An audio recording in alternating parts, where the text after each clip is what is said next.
বাঙালি special রান্নাঘরে সব বন্ধুদের স্বাগত। আজকে আমি নিরামিষ আলু কষা করবো, তার জন্য আমি এখানে নিয়ে নিয়েছি তেজপাতা, গোটা গরম মশলা আর জিরে। এখানে আছে ধনেপাতা, টমেটো, শুকনো লঙ্কা, আদা আর আলু। এই আমার লেগেছে।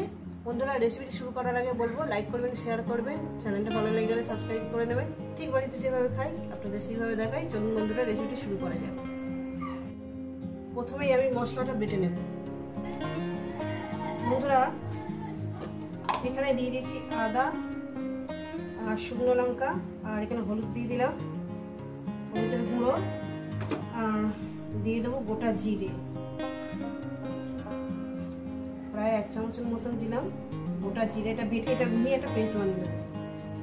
বন্ধুরা, কড়া বসিয়ে দিয়েছি, তেল দিয়ে দিয়েছি, তেলটা আমার গরম হবে। বন্ধুরা, আমি এটা রিফাইন তেলে বানাচ্ছি, আপনারা সরষের তেলে বানাবেন। দিয়ে দেবেন তেজপাতা, গোটা গরম মশলা আর জিরে।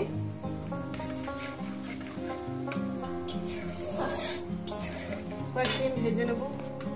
এবার দিয়ে দেবো আলু। বন্ধুরা, আমি রিফাইন তেলে করছি, আপনারা সরষের তেলে বানাবেন। যেহেতু আমার এই রিফাইন তেল আছে বলে তাই করছি।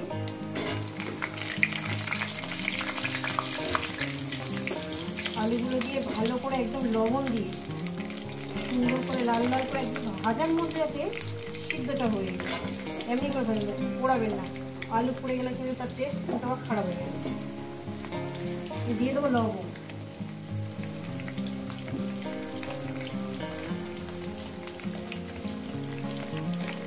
এক চামচ লবণ দিয়ে যদি লাগে আমি পরে দেবো।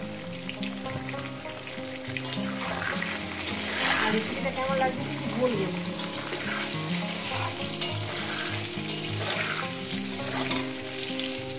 বন্ধুরা, তেল আমার অনেকটা বেশি আছে, কিন্তু তেল আমি আলুটাকে ভেজে তেল সাইড থেকে তুলে নেব।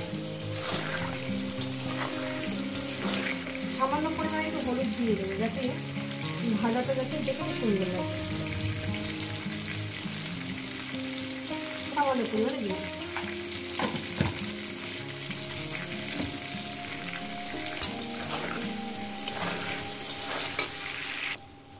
আলুটাকে বন্ধুরা এমন করে ভাজবেন যাতে ভাজার মধ্যে সিদ্ধ হয়ে যায়। আমি একেবারে ভেজে নিয়ে এসেছি। তো বন্ধুরা, আলুগুলো আমার ভাজা হয়ে গেছে। আমি তেলটা এখন তুলে নেব, কারণ ভাজার জন্য আমি বেশি তেল দিয়েছি। তেলটা আমি সাইড থেকে তুলে নেব। তেলটা তুলে নেওয়া হয়ে গেছে, যতটুকু মানে প্রয়োজন ততটুকু তুলে নিয়েছি। এরপর দিয়ে দেবো টমেটো। একটু ভাজা ভাজা করবো, টমেটোটা আলুর সঙ্গে একটু ভেজে নেবো, ওই জন্য আগে দিলাম।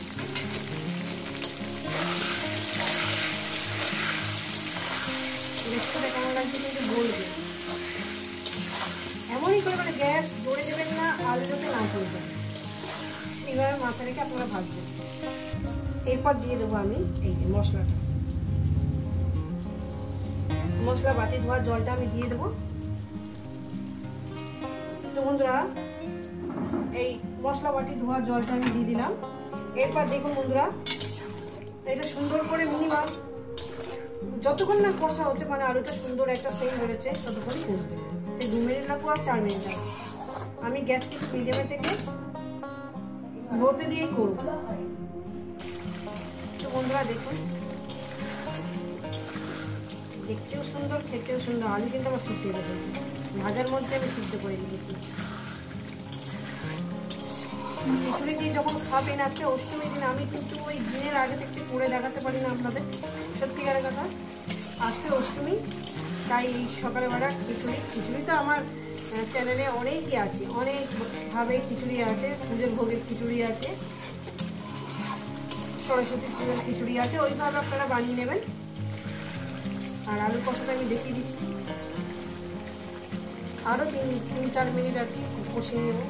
বন্ধুরা, একটু চাপা দিয়ে দিয়েছি।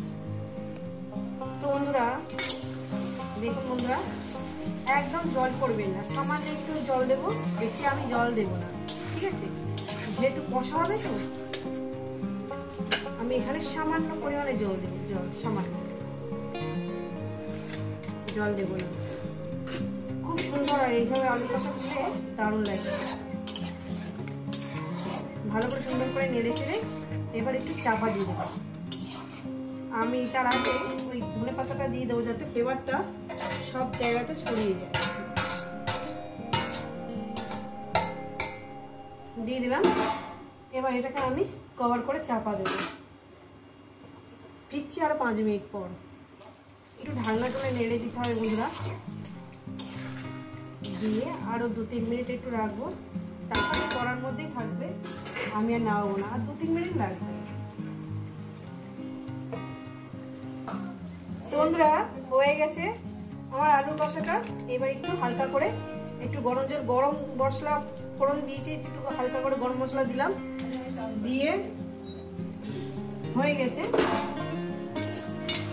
এই আলু কষা আপনাদের কেমন লাগলো অবশ্যই কিন্তু কমেন্ট করে জানাবেন, লাইক করে দেবেন, শেয়ার করে দেবেন।